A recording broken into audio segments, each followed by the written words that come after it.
Welcome to the Inventory Nation podcast, a show designed to bring you the incredible voices and stories of veterinary professionals coast to coast, all while helping you to manage and control your inventory. I'm your host, Nicole Clausen, coach, advisor, and champion for veterinary teams and their inventory. Joining you live from the mountains of Montana, welcome to the show. Hi, welcome back to the Inventory Nation podcast. I'm so excited you're here. In this episode, I'm absolutely delighted to be joined by Ed Fegan, the president of Veterinary Business Professors and a seasoned veterinary practice manager. Welcome to the show, Ed. Thanks so much for joining us. Thanks, Nicole, for having me. Of course, my pleasure. So tell us your story. How did you get started in veterinary medicine? Well, veterinary medicine is my fourth career. I met my wife in college, and she was a vet student. We got married in college.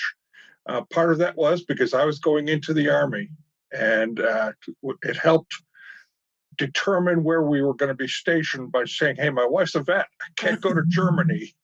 That makes sense. So I was an Army officer. I designed material handling systems like for warehouses and distribution. Oh, wow. And then I worked for a family business called Shirley's Cards and Gifts. And then got into veterinary medicine in 2001. And we were in the process of building a brand new hospital. Although all along my wife's journey as a veterinarian, I was listened to what she had to say and was involved in some of the business aspects of her clinic. Sure. So in 2001, we're building a clinic. We had been going through a big legal fight with our landlord, and we got evicted on September 11th. We were not ready at our new building. It was one of the saddest days of my whole life. We moved into our house, kept the entire team, and it was pretty devastating to us financially. But 5 months later, we moved into the new building, and away we went. And it was quite a ride, especially the first few years. We grew 150% over 3 years. Wow. That's incredible. Yeah. So, growing pains, you're changing, staff, you're having to change systems, you're just going along. We were going along in 2007. I was at a business conference, saw one of our former clients, had a long talk with him, and went back and relayed the discussion with my wife.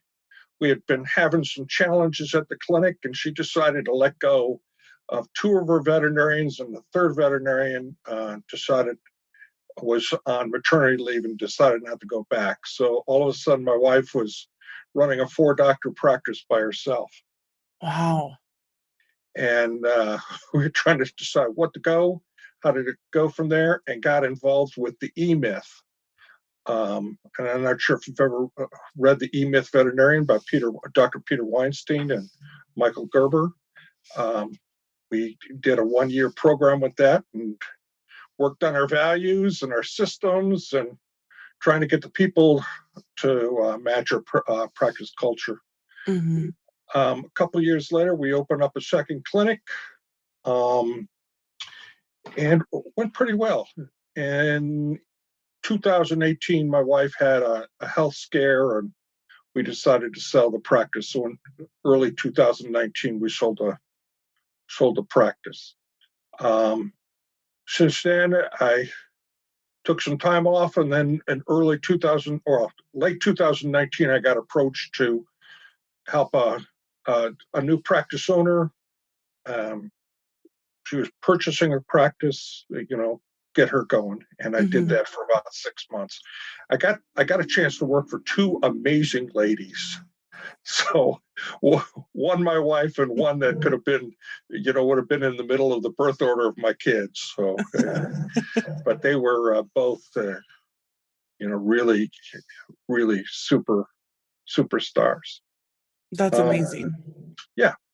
And then in the last practice, we had a big change in culture. We changed our software, went from paper records to paperless, and then I left and started Veterinary Business Professors. So, Wow, you've had quite the adventure. yes, and yes, I've had a very interesting life. But then again, when you've been 40 plus years in the business world, you come up with different things. That's very true. But still, it sounds like it's been quite the adventure. Yes. So, just kind of like a quick question. So, going back, you mentioned that you grew like 150% in those first couple of years. Was there anything in particular that you think, uh, attributed to that high level of growth that you saw? Well, it didn't hurt that we moved to a location that was about 150 feet from one of the busiest intersections on the interstate. Makes sense. And put a great big sign out on the street, a very nice sign, and had 7,000 or 8,000 cars go by twice a day, by our practice. Mm-hmm. And it just that I'd love to say it was a terrific marketing program. You always get something a boost when you build a new building. Our building though had a lot of it to do with with the location, and then we had a good reputation previously, though we changed our name when we moved to into the new facility. Oh, okay. So I'm sure it sounds like from between the location and then your previous just really great reputation in the community, that just really kind of had a snowball effect, it sounds like. Yes. Yeah, that makes sense. So tell me more about Veterinary Business Professors. Tell me more, kind of what's your goal? Tell me more about that. Just tell me everything. Sure. Well, running a veterinary hospital is challenging, as you well know. And the goal is Veterinary Business Professors provides courses and tools for practice managers to more effectively and efficiently run their hospital. Better run practices are less stressful and more profitable. A lot of it has to do with I have a business degree.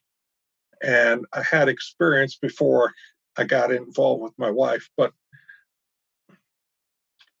most practice managers don't have a degree, and even then, the education we're getting isn't real good for running a small business. Mm-hmm. If you go into the finances and or and they're saying, hey, this is how you do it if you're in a $100 million company, and you go in stocks and bonds and things like that, and they don't have courses on hiring, and they don't have courses on what to do when two people aren't getting along, or one writes a love letter to another one, and what do you do about that?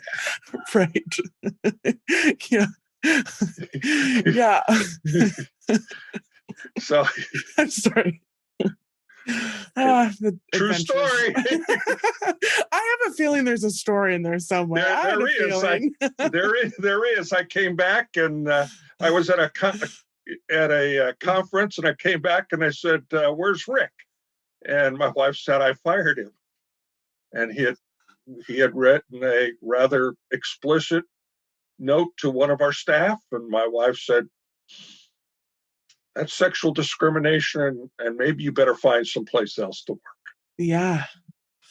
And, I don't think they teach you that in business school. No, they don't. That's just it. They don't teach us how to hire. Mm-hmm.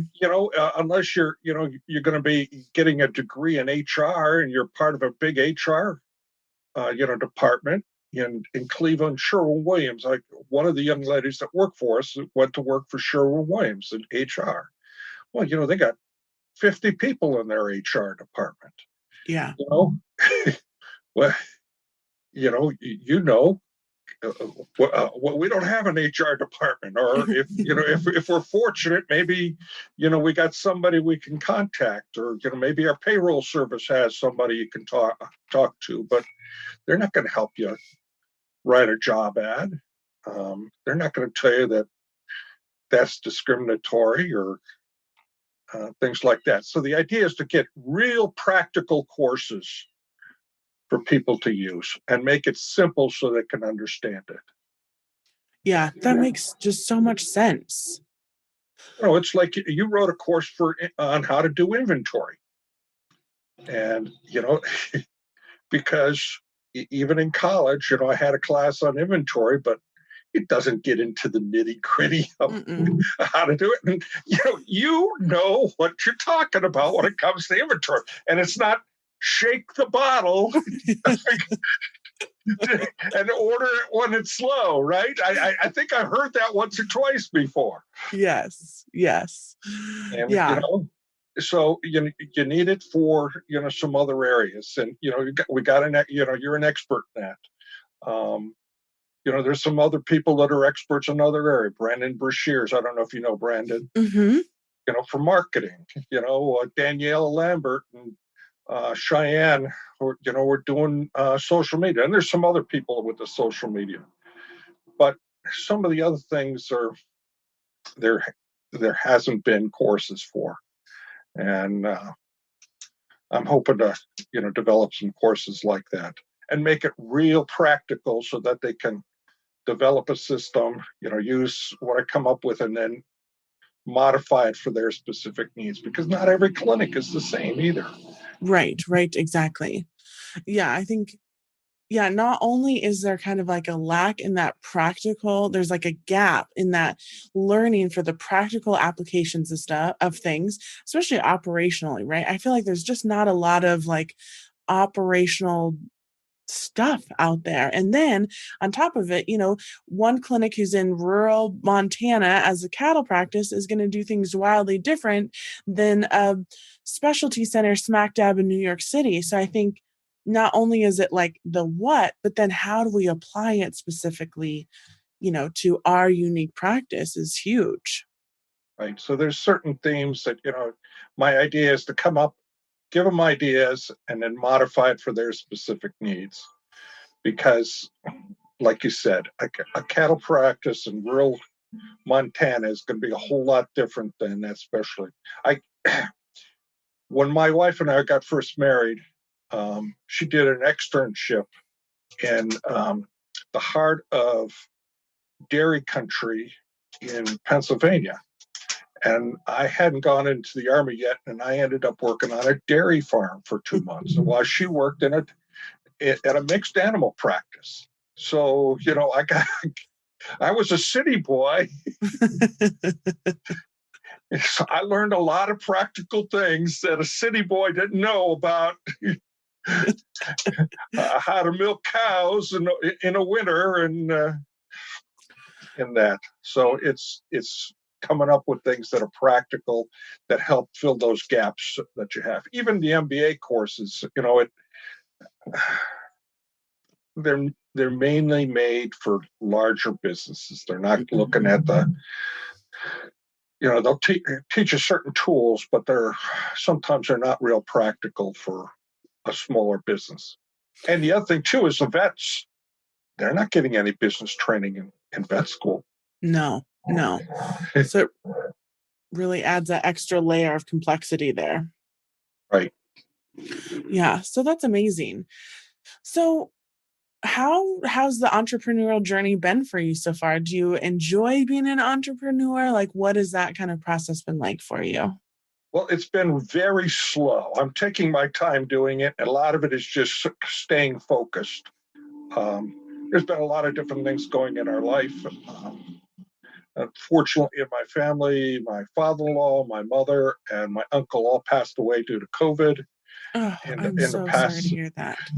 in 6 month time frame. Oh, It's and I'm not any different. We're not any different than any other family. They can mhm. all say something like that. But I'm working on this program. I got to stay focused, and I have a tendency to try to make it perfect instead of just getting it out there and working on it and letting people say, nah, this is where I really need, and then modifying it. So that's what my next step is getting it out there so people can look at it and go from there. Yeah. Well, that's like super exciting. I cannot wait to see more and learn more about it. So I'm really looking forward to that. So in vet med, I think in a lot of our practice cultures, we seem to be experiencing a culture crisis, between COVID and curbside and being shorthanded. I think it's just been really challenging on a number of clinics out there. So what are your thoughts on that? And really, what are some of your favorite ways to kind of elevate and transform our practice's culture?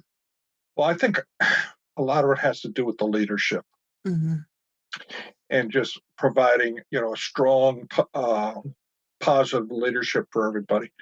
Um, I was involved at Animal Care Clinic at the beginning of the COVID crisis, and what do we do? And I have two sons that have been involved in veterinary medicine too. One of them works at Big Creek Pet Hospital, the clinic we used to have, as a reception, and he comes home at times super stressed. It's starting to get a little bit better due to COVID because people are starting to get vaccinated. But Hmm. one of the things is on. I'm not sure if it's culture, but on the leadership is supporting the staff, especially when it comes to working with clients. The clients seem to be a lot more stressed these days, Hmm. and they're treating our staff horribly at times. They seem to stop when it comes to talking to the doctor. They'll be a little bit more respectful there, but there's times that they're terrible how they're doing it, and it's up to the staff. The doctors or the practice manager or the medical director to support the staff and say, hey, that behavior is unacceptable. Either treat us nicely or go someplace else, Yeah. and support them on that. And then the other thing too is watching just how much we want to actually try to do.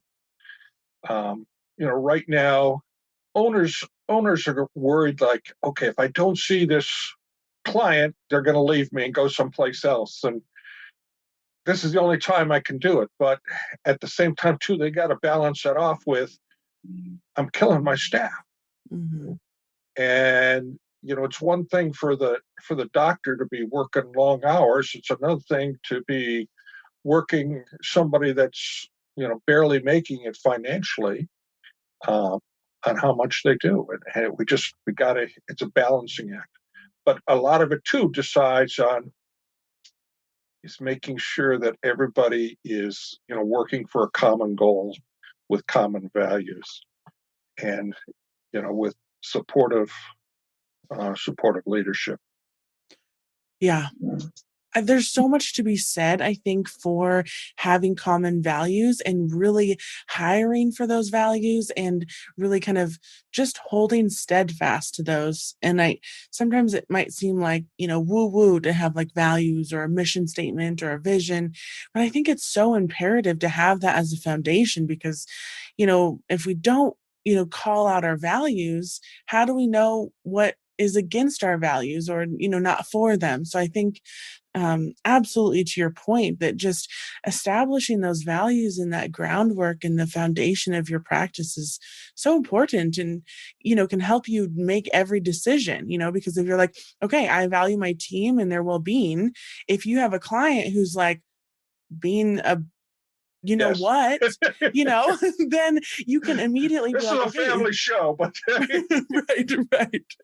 You know, then it's like, then we immediately know, okay, this is against my values. This is not a behavior that I'm going to tolerate. And then I can know exactly where to go from there, I think moving forward. So I think that's great. Yeah. And, the other thing too I'm seeing is I think we've been making poor choices on the hiring. That's doing a lot of what the turnover problem is. And a lot of that has to do with hiring people that don't have this, common values. Mm-hmm. But the other thing is, it seems that the people that we're able to hire these days aren't quite as qualified as pre-COVID. We're either having to go to much younger people or much older, and even the much older people are been reluctant to come out because of COVID concerns. So you're getting the clinics that I saw, we were getting a lot younger applicants, Mm-hmm. high school or post high school, not as much as college. So, and it makes it difficult. It does. Yeah.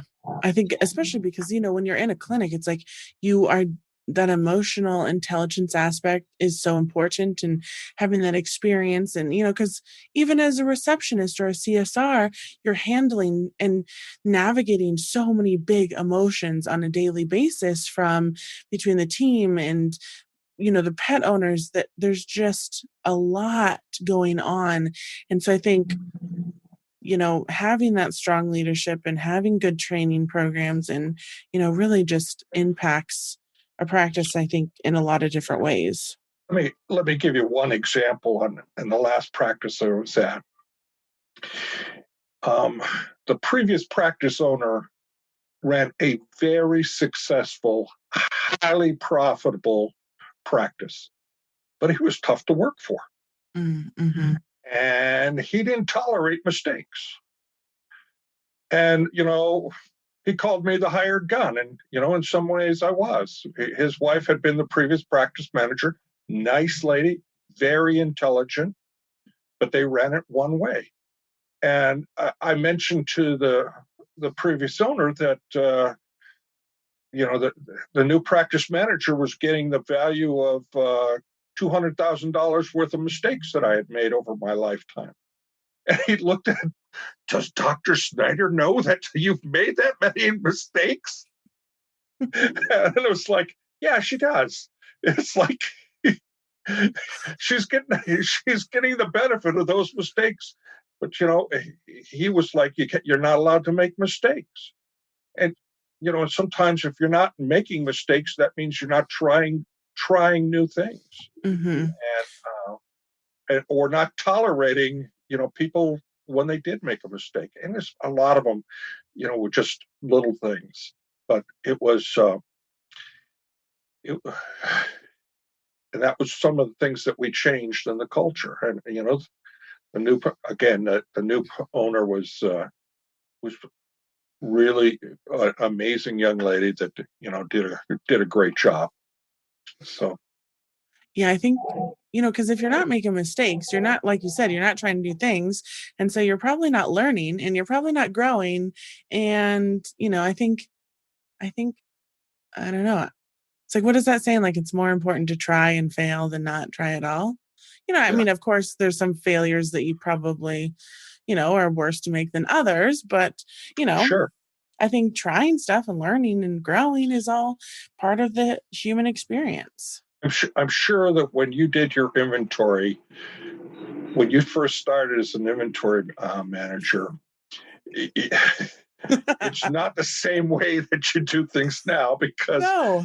you might have inadvertently found better ways to do things. And it's not Yes. saying that there was mistakes. It was like you learned how to do things better. And, Totally. especially to measure that bottle, and instead of trying to figure out just how much was in there, by shaking it, having a way to keep track of it, on a better basis. Yeah.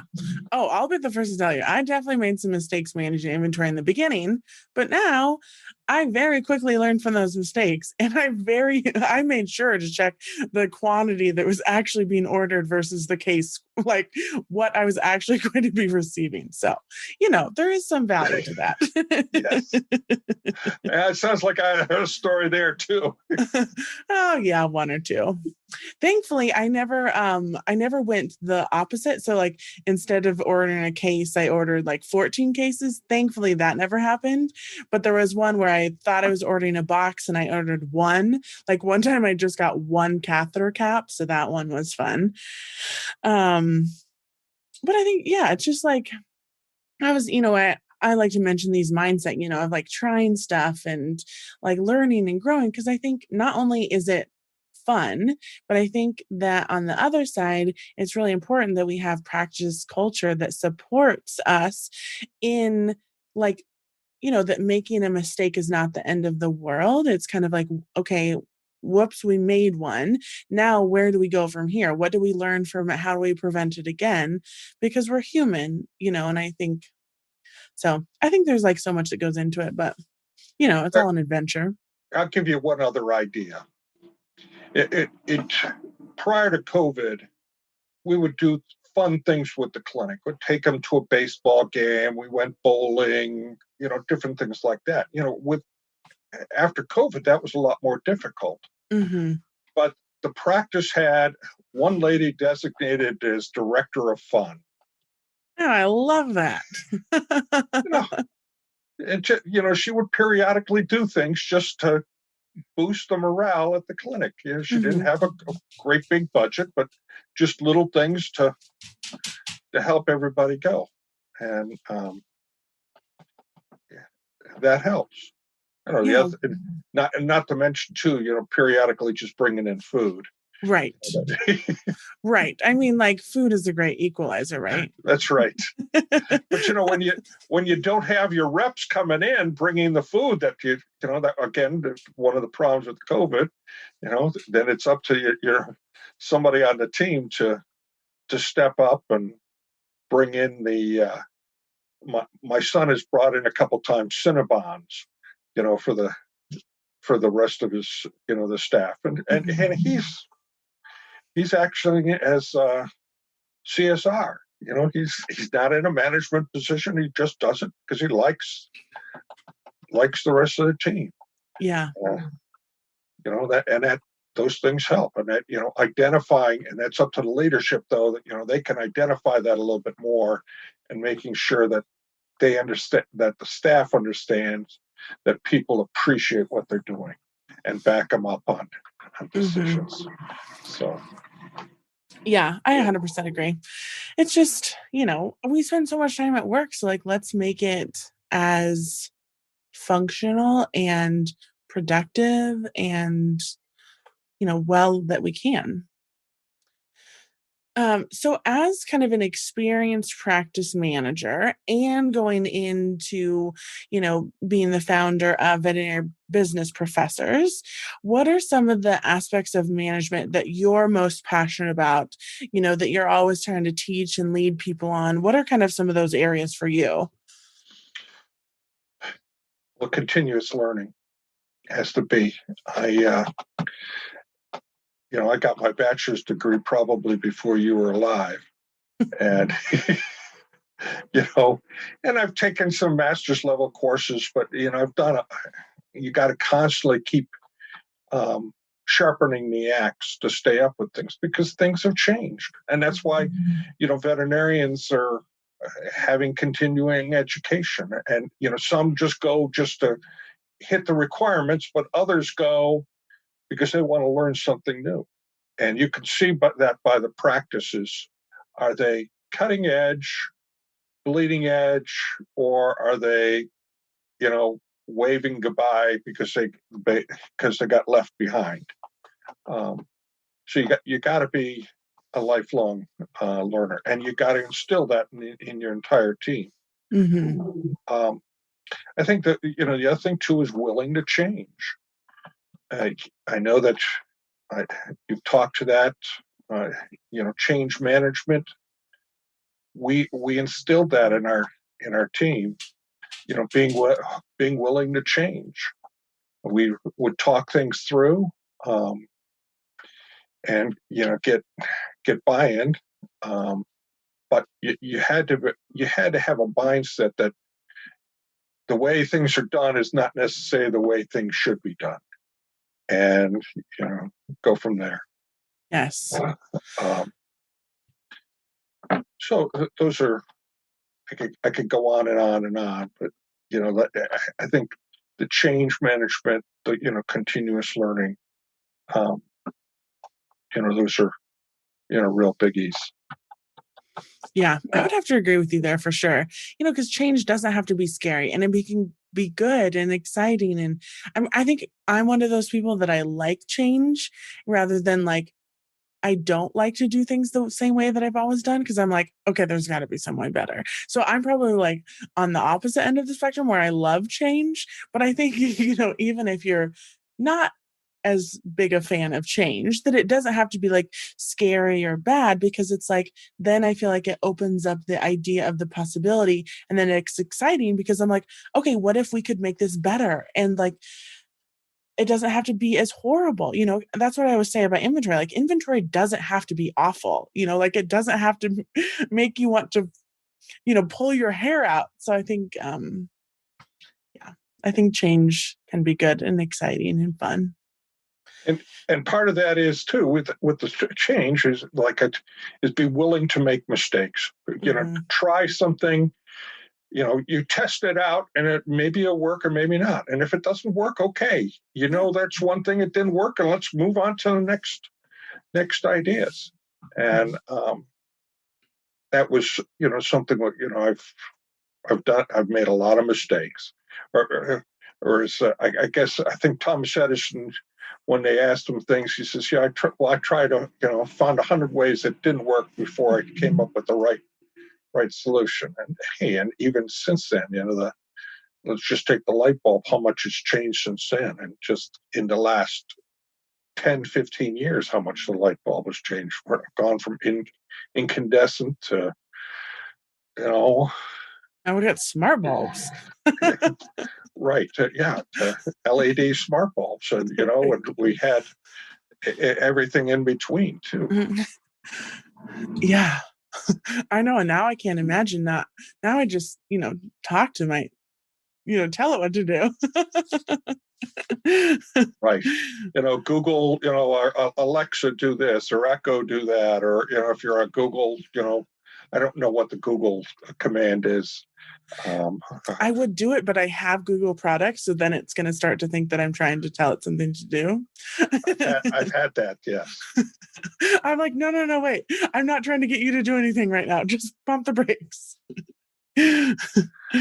So, as a practice manager, what do you think have been some of the strategies? Like, if we have any newer listeners, I guess, or veterinary professionals who are newer to vet med, they're kind of baby inventory managers or baby practice managers. What have been some of your favorite strategies that have really helped, in your career that you can kind of pass along those words of wisdom? Dead silence on this end. No, the I just want to reiterate. Is one thing that you can do is ask other people. Mm-hmm. One of the things I did when we were researching some equipment, I called 3 or 4 other clinics and said, "Hey, do you got such and such piece of equipment?" And a couple of clinics, it was people I'd never met before. I just called them up. Now, I've since become friends with them, and then I got into a practice managers group where we were able to, share ideas. So if they have an opportunity, join a practice managers group. I that's where they can learn from other people, the more experienced people, get ideas, especially at things that work or don't work. And that doesn't necessarily mean it's going to work perfectly at your practice, but and there's a lifetime, specific lifetime for an idea. Sometimes it'll work for X amount of time, and then it's time to move on. Yeah. The again, is do some research on a subject. And the other thing too is use your reps. Yeah, your reps will help you a lot with the inventory and give you ideas there. But you can also have them help you with their other areas. Every time we had a rep come in, he said, "Well, what are you seeing out there? What's some ideas that you saw at another clinic? What's one idea that you liked?" And that was one of my standard questions for our reps that came in.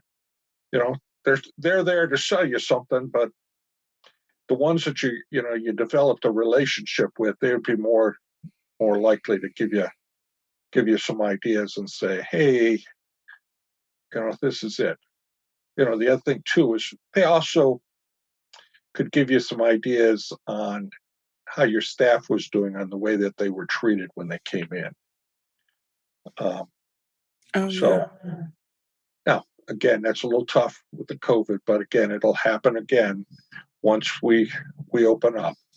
But and vice versa too. For your staff, you're going to go to. You want to ask them how the reps treated you. I've heard some pretty scary stories on some reps, and and I could see that you've had similar stories in Montana, but, once or twice, right. Oh, be well, back, on the strategies again is be willing to, get some other things. It's sort of like parenting, when you tell your kid not to do something and they go ahead and do it anyway, it's a lot of times it's because, you did the same stupid thing 30 years earlier, and you were just trying to help them, learn from the mistake that you made back then. And they don't. Sometimes they listen, and sometimes they don't. And then you go, "Yeah, I did that." Yeah. Whoops. Yeah. Yeah, I think there's so much to be said for, you don't have to be alone in this. There's so many amazing vet med communities, whether it's, the Veterinary Inventory Strategy Network, or maybe you're not related to inventory, but there's so many places Right. and groups and communities out there in vet med that you don't have to be alone, I'm sure you can. I'm going to say, make a statement, and then you can agree or disagree. But Okay. I'm willing to bet. I got $100 I'll put on the table right now that your mastermind groups, the people in your mastermind, talk about things other than inventory to get ideas for. Mm-hmm. Yep. It's like it's a they learn they come for one idea, inventory, but then they get comfortable with each other and they say, "Well, what do you think about pricing?" Yes. Or what do you think about, "Hey, I had this happen with this person. What do you think I should do?" And it's, but use those people. Yeah. Hey, final thing on strategies is keep really clear communications with the practice owners, or medical director, because if you don't, you could be going not you can have problems down the line on that. I was fortunate being married to the practice to my wife, who was a very strong leader. And we had lunch, or, meals. And unfortunately, our kids, all they heard about was the clinic. And, anytime we had a meal, because that was, during the day, she was practicing, and I was there to implement her wishes and, screen the riffraff from trying to talk to her about the latest gadget. And, but at the same time, too, if I didn't do what the practice owner wanted, that that's a problem. Yeah, absolutely. I think communication, just in general, between all employees, between the management team, between everyone, is just so important to make sure that it's like clear and concise. And yeah, I totally Yeah. agree with you. And at times it's a lot more difficult. It was a lot more difficult for me to communicate with the practice owner I was at the last clinic than it was with my wife. Simply, we both drove. She drove 45 minutes to work, and I drove an hour one way to work. A lot of times, what we ended up doing was just talking on the phone as we're driving. But it was, because she was so busy, at times it was difficult to do it. And there was times that I dropped the ball because I didn't understand, something that was her priority. So, and it's got to be, where you're keeping, you're listening, and that there's a two-way conversation, and they understand what's going on, from a business side. So, yeah, that makes a lot of sense. Yeah. Well, Ed, thank you so much for joining on the show. Tell us, where can we find out more about the Veterinary Business Professors? Where can we learn more about that? Well, I have not published anything yet. Okay. They can email me any ideas they would like for courses at Veterinary Business Professors at gmail.com. Perfect. And that would be the simplest way. I'm also, if I'm going to be looking for some people that are going to be interested in sort of testing out some of my modules for, first one I'm doing is 5 steps for hiring your A team. And, if people would like to be interested in testing something out there, I'd appreciate it. They can email me again, Veterinary Business Professors at gmail.com.